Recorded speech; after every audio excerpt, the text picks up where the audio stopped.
another episode of Entrepreneurs in Fuego. We're interviewing amazing, incredible entrepreneurs. We're documenting their journey, one digital footprint at a time. We have Tara Majuta. Yes, you got it right. Tara, well, you know, we Spanish people, we have the jota. You know, we could just say that very, very easily without any complications or problems. You're an author. I am. And a ghost writer? Yes, I do all sorts of writing. All sorts of writing and everything else. Tell us more in detail what you do. So I'm a creative writer and a storyteller. So my job is I work with business owners, entrepreneurs, authors, et cetera, and teach them how to use words to talk about their business or their books or whatever it is that they want to do. Which is cool because entrepreneurs have a story to tell. Yes, they do. We all have a story to tell. Now, some of the stories are more compelling than others, but your job is to find the right words to tell their stories. Exactly. So what I do with all of my clients, we always go through what's called word farming. So we pick 5 to 10 words. Word farming? Yeah, word farming, just like Yep, got you. I'm with it. So we find 5 to 10 words to describe their business, their ideal client, what they're looking to accomplish, et cetera, and then we use that in all of their content. So it makes it easier for them to brand themselves, and it's fun because they discover things about themselves and their business that they didn't know before. It is interesting that you say that because it's all about content, right? I mean, and the content is right there in front of us in many cases. We don't have to go out or outside our own business or our lives to find that content. It's there. And so what you do with your business is you help spark or find that content within that entrepreneur. Right, and that's why I call it farming, because it's like it's underneath the soil. Right. So we just take out the tools and we pull it to the surface, and it's always fun to be able to design content for people, and they go, oh, that's totally me. I never thought to describe myself in this specific way. And it's a huge boost for them and their confidence that they know how to describe their business themselves, and just wonderful, beautiful connection between them and their work. All right, so now let's go from that farming of words stage. What do I do? Now we have all those things, all those elements, and I have a story. Now, what do I do with that story? So that story goes into all of your content, both digital, if you're writing a book, if you're out talking to people, that's where all that goes. So if I were to go, hey, Francisco, tell me about your business, instead of standing up and going, well, I do this and do that, and you're stumbling through it, this word farming says, I am an entrepreneur and I design, XYZ products because I want to help these clients. So these words are not just, I'm just an entrepreneur, I'm just a business owner. I find those fundamental words like storyteller, creative writer, for you, we have to go through the process because I'm sure there's so many words to describe you.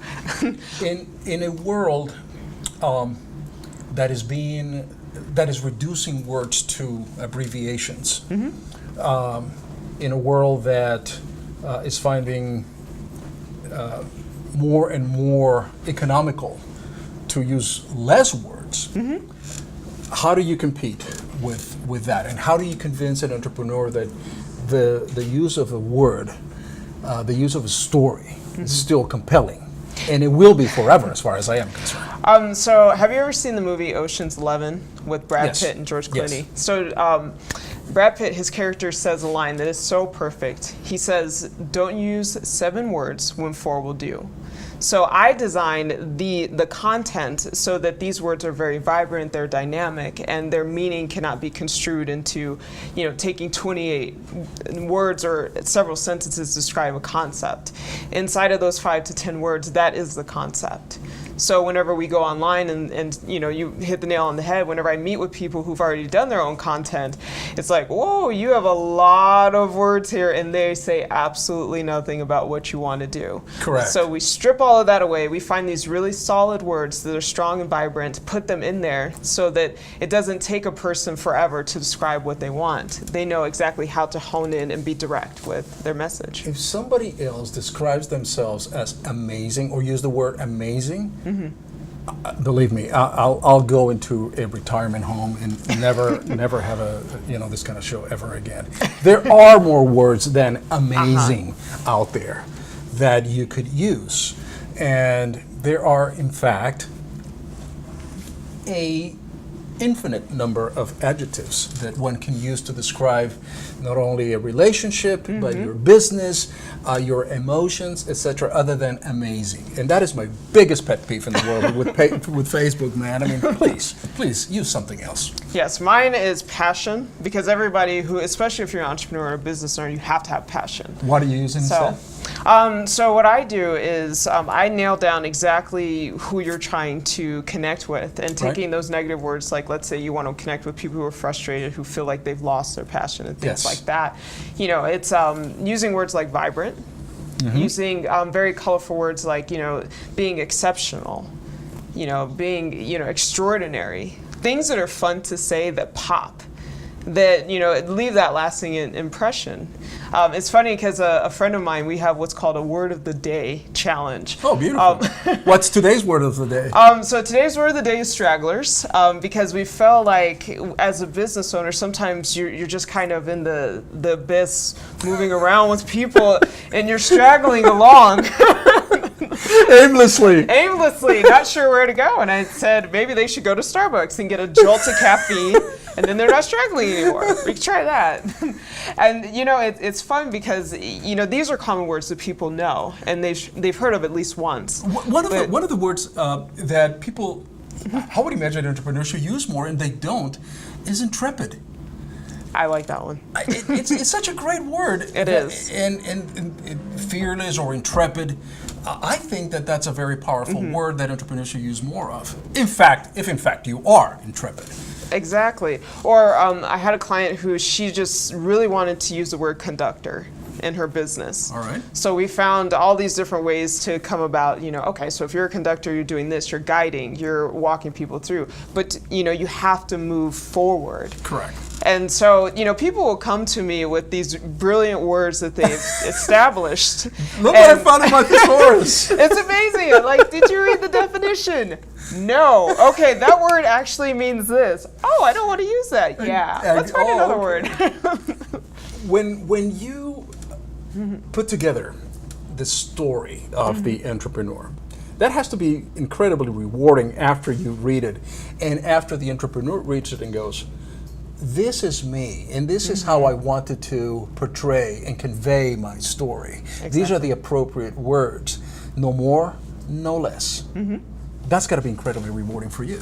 It is, because whenever I meet people, I don't know what their story is, and I try not to project any feelings or thoughts onto them. I want them to share their story with me, as if, you know, I'm, as a fiction writer in my past life, present life, whatever you want to call it, you know, I always let my characters tell me their story, and then I just dictate it. You know, I'm the conduit. So with entrepreneurs or any business owners or whoever I'm working with, I do the same thing. I say, this is your blank canvas. And now let's paint it with the words and the colors, whatever it is that we need to in order to make your story come to life. And it, you know, it was really important to me because in the beginning of my business, I didn't quite know how to describe who I am and what I do. So whenever the word storyteller came to me, I was like, that's exactly what I do. Because I share people's stories, both in the fiction world as well as in the business world.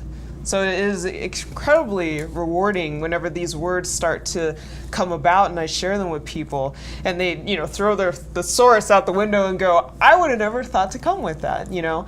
But that's my job as a storyteller. That's what the universe has designed me to do. So words are so powerful. They are.